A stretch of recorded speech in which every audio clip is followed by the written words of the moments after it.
तो चलिए शुरू करते हैं। अपने कंप्यूटर लैपटॉप में हमें विंडोज़ 11 का इंस्टॉलेशन कैसे करना है इस वीडियो में हम देखेंगे। किसी भी कंप्यूटर लैपटॉप में हम दो तरह से विंडोज़ 11 का इंस्टॉलेशन कर सकते हैं। एक तो हम उसे अपडेट कर सकते हैं, दूसरा उसमें फ्रेश इंस्टॉलेशन कर सकते हैं। इस वीडियो के माध्यम से हम उन दोनों तरीक़ों के बारे में देखेंगे कि हमें क्या करना है, कैसे करना है। यहाँ पर हम ये जान लेते हैं कि विंडोज़ 11 का इंस्टॉलेशन करने के पहले हमें किन चीज़ों का ध्यान रखना होगा। एक तो हमारे कंप्यूटर में PC health checkup application download करके हमें अपने सारे रिक्वायरमेंट चेक करनी होंगी कंप्यूटर्स की। दूसरा, हमारा computer UEFI secure boot enable या कैपेबल होना चाहिए। तीसरा, TPM 2.0 इनेबल होना चाहिए। तो चलिए जान लेते हैं कि विंडोज़ 11 इंस्टॉलेशन के लिए माइक्रोसॉफ्ट हमें क्या रिकमेंड करता है। इसके लिए हम जाते हैं अपने कंप्यूटर के ब्राउज़र में, करते हैं गूगल ओपन और वहाँ पे टाइप करते हैं विंडोज़ 11 डाउनलोड और एंटर प्रेस करते हैं। उसके बाद एंटर प्रेस करने के बाद हमें एक पेज ओपन होगा माइक्रोसॉफ्ट का, जिसमें माइक्रोसॉफ्ट ने लिखा है कि हम अब 3 तरीक़ों से 3 स्टेप्स में विंडोज़ 11 का इंस्टॉलेशन कर सकते हैं। सबसे पहले वो रिकमेंड करता है कि हम अपने कंप्यूटर में पीसी हेल्थ चेक एक एप्लीकेशन है उसको डाउनलोड करें और अपने जो कंप्यूटर के मिनिमम रिक्वायरमेंट है उसको चेक करें। तो इससे हमें पता चलता है कि हमारा कंप्यूटर विंडोज़ 11 इंस्टॉलेशन के लिए परफेक्ट है, कंपेटेबल है कि नहीं है। अगर इसमें कुछ एरर आता है, कंपेटेबल नहीं है, तो माइक्रोसॉफ्ट रिकमेंड नहीं करता कि हम अपने कंप्यूटर में विंडोज़ 11 का इंस्टॉलेशन करें। करते हैं क्लिक पीसी चेक एप्लीकेशन पे। क्लिक करने के बाद हमारे पास एक नया विंडो ओपन होगा जहां पे हमें 2 ऑप्शन दिखेंगे। एक तो डाउनलोड पीसी हेल्थ चेकअप और दूसरा होता है सी मिनिमम सिस्टम रिक्वायरमेंट। तो सबसे पहले इसे डाउनलोड करने के पहले हम चेक कर लेते हैं इसमें क्या मिनिमम रिक्वायरमेंट है जो हमको फॉलो करना रहेगा। तो हम क्लिक करते हैं सी मिनिमम रिक्वायरमेंट पे। इसे क्लिक करने के बाद हमारे पास माइक्रोसॉफ्ट जो हमें रिकमेंड करता है कि हमारा सिस्टम मिनिमम कॉन्फ़िगरेशन क्या होना चाहिए, उसका एक पेज ओपन होगा जहां पे हम देख सकते हैं हमें at least 1 gigahertz processor, 4 GB RAM, 64 GB storage और third and fourth and most important UEFI secure boot capable system होना चाहिए। हमारा ट्रस्टेड प्लेटफॉर्म मॉड्यूल इनेबल 2.0 होना चाहिए, का सपोर्ट होना चाहिए हमें। तो हम यहाँ पे ये चेक कैसे करेंगे कि हमारा system UEFI capable boot capable है कि नहीं है, ये क्या होता है, इसके बारे में हम आगे देखेंगे। यहाँ पे मैं एक ओवरव्यू दे देता हूँ कि सिक्योर बूट इनेबल और UEFI क्या होता है। सिक्योर बूट माइक्रोसॉफ्ट का एक इम्पॉर्टेंट सिक्योरिटी फीचर्स है जो कि हमें हमारे कंप्यूटर में बूटिंग के समय में किसी भी तरह के मैलिशियस सॉफ्टवेयर को लोड होने से रोकता है। तो इसलिए हमने देखा होगा कि जब भी हम कभी विंडोज़ का इंस्टॉलेशन करते हैं पेन ड्राइव लगा के, तो वो एक एरर देता है और उसको इंस्टॉल नहीं होने देता, तो हमें उस कंडीशन में इसको डिसेबल करके करना पड़ता है। दूसरा होता है हमारा TPM। हमारा सिस्टम जो है लैपटॉप TPM सपोर्टेड होना चाहिए। अगर उसमें TPM का सपोर्ट नहीं है तो हम उसमें इंस्टॉलेशन नहीं कर सकते हैं। TPM एक माइक्रोसॉफ्ट का ये भी एक security hardware level, chip level security है जो कि माइक्रोसॉफ्ट के काफ़ी सारे फीचर्स इसका उपयोग करते हैं, जैसे कि विंडोज़ हेलो और डेटा इंक्रिप्शन के लिए बिट लॉकर के लिए भी इसका हमारा सिस्टम यूज़ करता है। इसके थ्रू उसको हमारे डेटा को सिक्योर और सेफ रखता है। तो ये एक तरह का इंक्रिप्शन है जिसे माइक्रोसॉफ्ट ने एक चिप के माध्यम से हमारे सिस्टम में, अभी लेटेस्ट जो सिस्टम आते हैं उसमें लगभग सारे सिस्टम में ये इनेबल होके ही आता है। तो इस तरह से इन रिक्वायरमेंट को पूरा करके ही हम अपने कंप्यूटर, लैपटॉप या वर्क स्टेशन में विंडोज़ 11 का इंस्टॉलेशन कर सकते हैं। लेकिन अगर हमारा सिस्टम मिनिमम रिक्वायरमेंट को जो माइक्रोसॉफ्ट ने रिकमेंड किया है उसे पूरा नहीं करता है, तो क्या हम विंडोज़ इंस्टॉलेशन कर सकते हैं 11 का अपने सिस्टम में?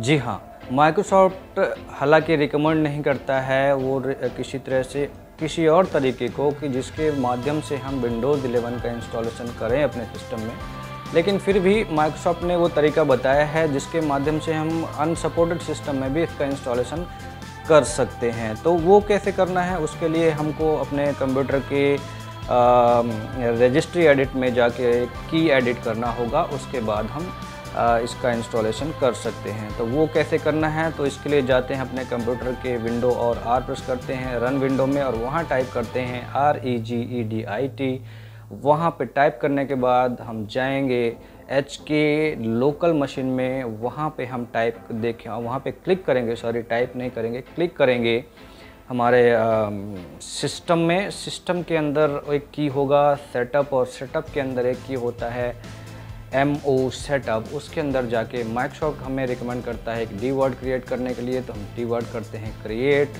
आप देख सकते हैं इसकी वेबसाइट में जो डी वर्ड लिखा है उसको हम यहाँ पे कर देंगे पेस्ट, और इसकी वैल्यू को मॉडिफाई करके 0 से 1 कर देंगे। इसके बाद हम इसको क्लोज कर देंगे और ये हमारा हो जाएगा रजिस्ट्री में सेव। इसके बाद हम इसमें विंडोज़ 11 का इंस्टॉलेशन अनसपोर्टेड सिस्टम में भी कर सकते हैं।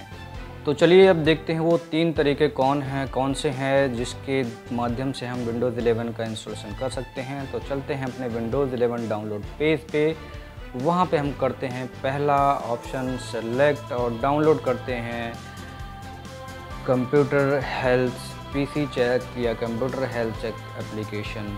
करते हैं PC चेक हेल्थ एप्लीकेशन को, डाउनलोड पे क्लिक करते हैं, इंस्टॉल करते हैं उसे, बस 1-2 सेकंड में इंस्टॉल हो जाएगा। ये इंस्टॉल होने के बाद उसे हम करते हैं रन, और ये रन होते ही हमारे पास एक विंडो ओपन होगा जहाँ पे लिखा होगा PC health at a glance.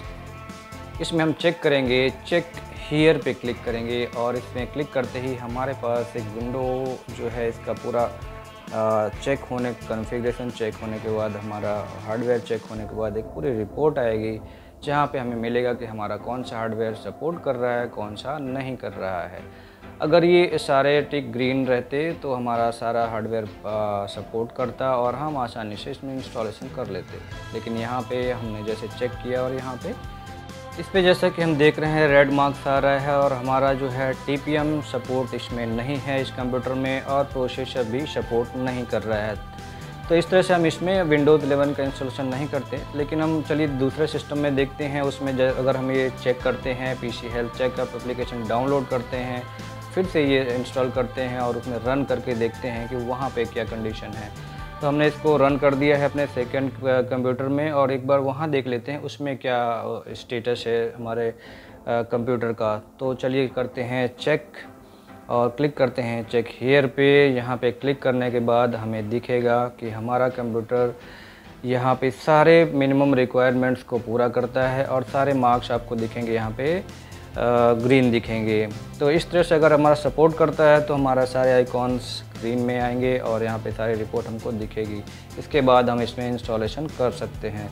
तो चलिए पहला इसको हम आगे बढ़ने के पहले 2 चीज़ें और देख लेते हैं। इसमें सिक्योर बूट कैसे हम अपने इनेबल करते हैं। तो रिस्टार्ट करते हैं कंप्यूटर, जाते हैं अपने बायोस में, और वहाँ पे जाते हैं अपने बायोस में F2 की प्रेस करके, हर एक मैन्युफैक्चरर्स का अलग अलग रहता है कौन सा की प्रेस करना है। किसी में एस्केप रहता है, F2 रहता है, HP में 9 है, डेल में F12 है, लेनोवो में F1 है। तो इस तरह से हम अपने बायोस में जाके देखते हैं। यहाँ पे सिक्योर बूट ऑप्शन में जाएंगे, सिक्योर बूट चेक करेंगे यहाँ पे है कि नहीं, इनेबल है कि नहीं।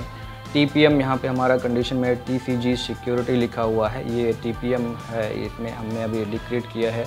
हम इसको करते हैं फर्मवेयर TPM, इसको यानी इनेबल हो जाएगा। ये इनेबल होने के बाद इस तरह हमने देखा यहाँ पे कि हमारा ये सिस्टम में TPM 2.0 का भी सपोर्ट है, और सिक्योर बूट इनेबल है, और UEFI का भी सपोर्ट है।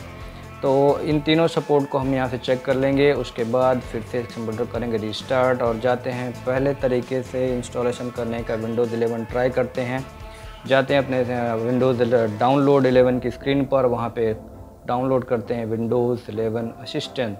पहले मेथड से हम इसको डाउनलोड करते हैं और इंस्टॉल करके देखते हैं कि क्या प्रोसेस होता है इसमें। तो हमने स्टार्ट कर दिया है। स्टेप 1 ऑफ 3 यानी 3 स्टेप होंगे इसमें। पहला स्टेप चल रहा है, तो मैं बीच में इस वीडियो को स्किप कर दूंगा पूरा, क्योंकि बहुत बड़ा फिर इसमें काफ़ी टाइम लगेगा।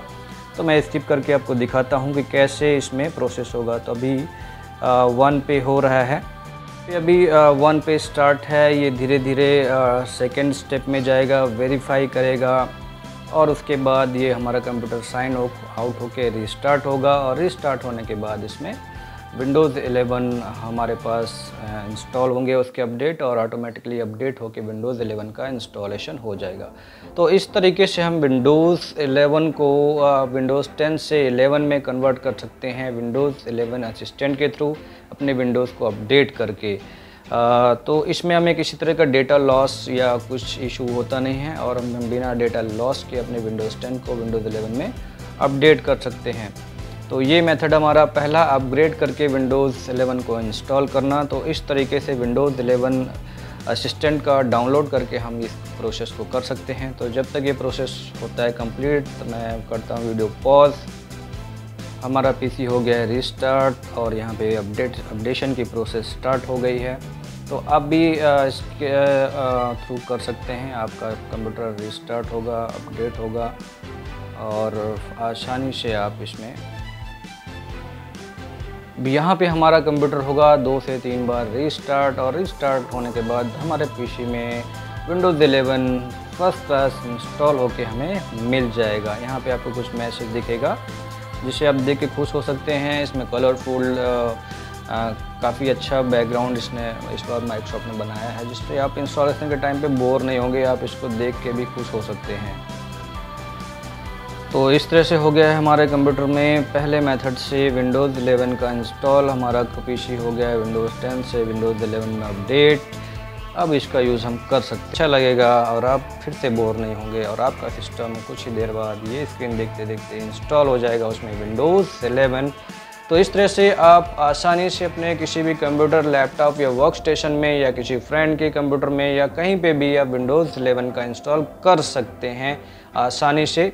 आशा है आपको ये वीडियो अच्छा लगा होगा, तो इसे लाइक सब्सक्राइब ज़रूर करें, और बताएं कि इसमें कुछ कमी रह गई हो तो उसे सुधारने का हम ट्राई करेंगे।